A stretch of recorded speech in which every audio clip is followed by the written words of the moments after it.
Death March, 1945.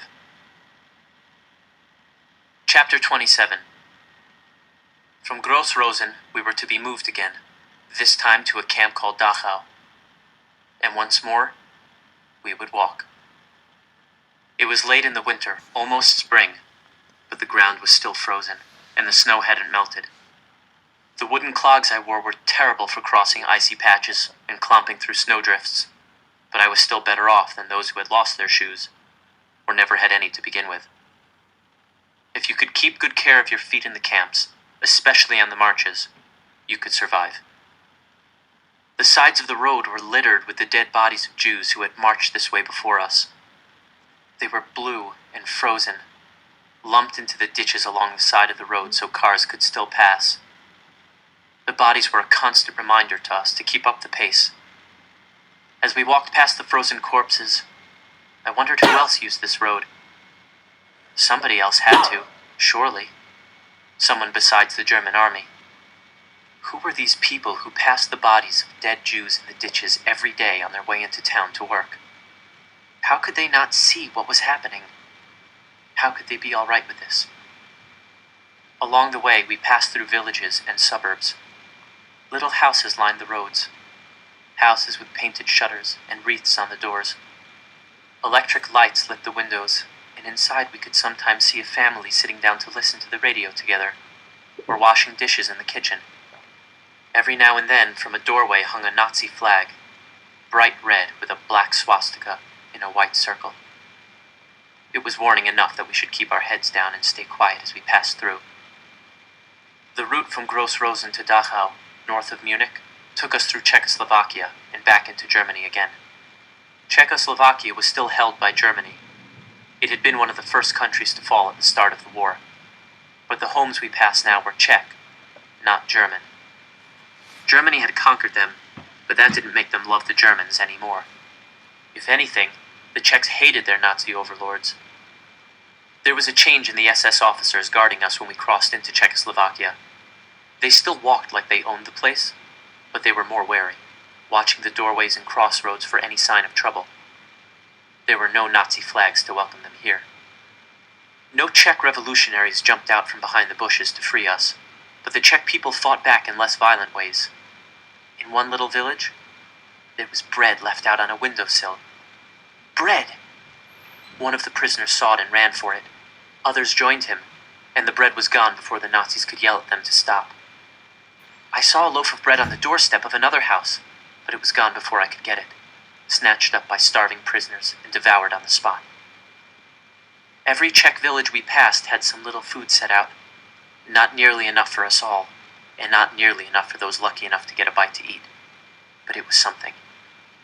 Farther inside Czechoslovakia, some of the villagers hung out of their windows to throw whatever they had to us, crusts of bread, half-eaten apples, raw potatoes. The Czechs couldn't share much. There was a war on after all, and food was hard to come by. But their kindness in the face of the Nazi soldiers and their guns warmed my heart. It was easy to think the worst of humanity when all I saw was brutality and selfishness, and these people showed me there was still good in the world, even if I rarely saw it. The kapos took as much of the food as they could for themselves, but a little still made it into the hands and mouths of the prisoners. The SS officers were mad about that, but they yelled at the Czechs, not us Jews. "Can't you see you're helping traitors to the fatherland?" they cried. The Czechs didn't care.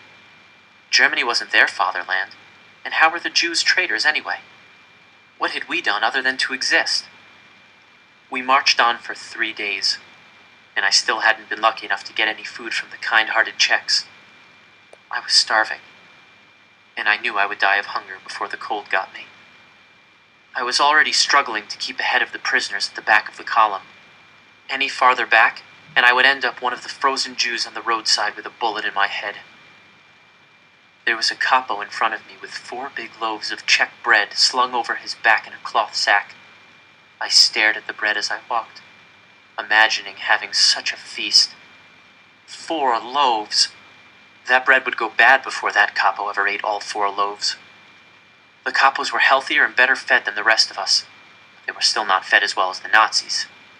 He couldn't possibly eat that much and not get sick. What if I could talk him into giving me some? Not every kappa was a monster. I summoned what little strength I had left and moved up closer to the capo. I couldn't speak to him now, here, on the road. There were too many other capos around. But maybe if I stayed close to him, made him see me as a real person, the way the Czech saw us. Maybe when I asked him tonight for bread, he would take pity on me and give me some of his hoard. I sidled up alongside the capo, but when I saw his face, I gasped.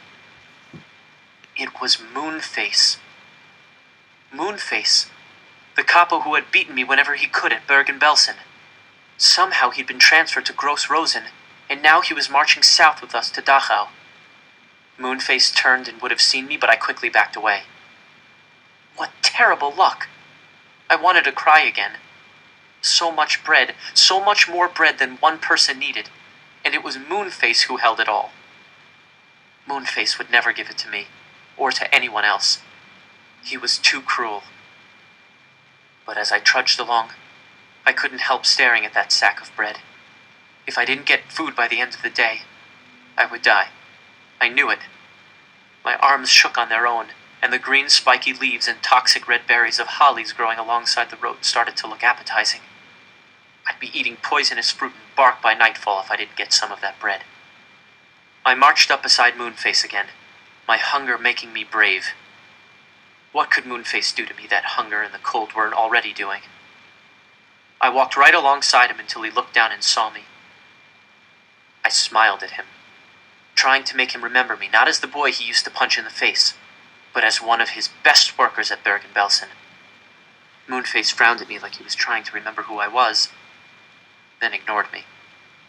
I did everything I could to get his attention, short of talking to him. I crossed back and forth in front of him. I walked right beside him on the left and right, matching him step for step. When he walked faster, I walked faster, even though my feet were sore and frozen, and my legs were so weak they wanted to quit. I wouldn't let them. Not yet. That night we stopped in a field. I watched where Moonface went, away from the other capos. Maybe he didn't want to share with them either. Moonface opened his sack and pulled out one of his loaves of bread, and I inched closer. I glanced around to make sure none of the other capos were watching. If they saw me, if they heard what I was about to ask, Moonface would beat me to death. He would have to save face. But Moonface had sat far enough away from the other capos that they didn't notice me. The only people around were the mute living skeletons, my fellow prisoners. I moved close enough to stand over Moonface, and he looked up at me with his scarred, pitted, round face. I faltered. This was the face I had avoided so often at Bergen-Belsen. This was the face I had fled to Gross Rosen to avoid. Moonface would beat me senseless for what I wanted to ask him. But what choice did I have? I cleared my throat and spoke for the first time in days. "Do you remember me?" I croaked. Moonface grunted and tore a bit of bread off with his teeth. "If you remember me," I said, my voice cracking, "then you know I'm a good worker." The other prisoners on the ground around us looked up at me with wide eyes. They must have been thinking the same thing I had, that Moonface would kill me just for talking to him. I pushed on before my courage left me. I want to work, but I won't make it on the march another day if I don't get some bread. I haven't eaten in 3 days, and I was hoping you could give me some." Moonface stared at me, his mouth slowly chewing on the bread like a cow working its cud.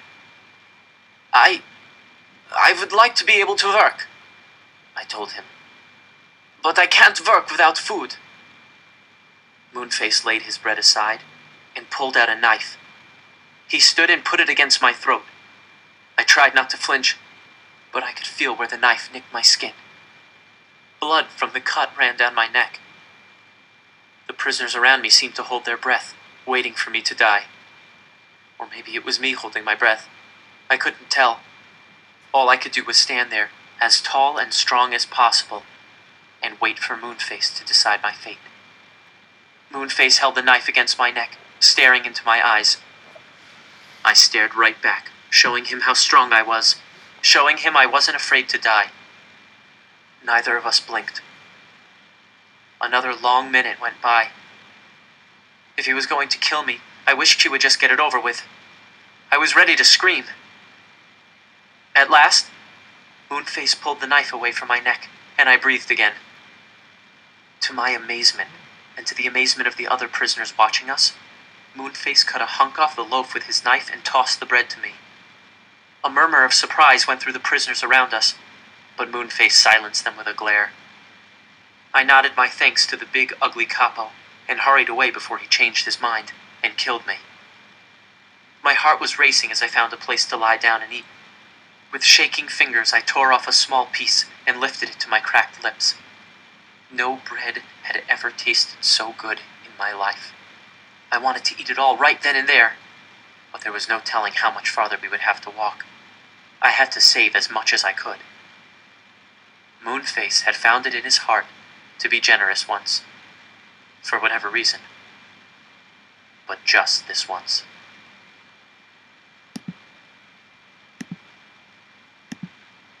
Chapter 28.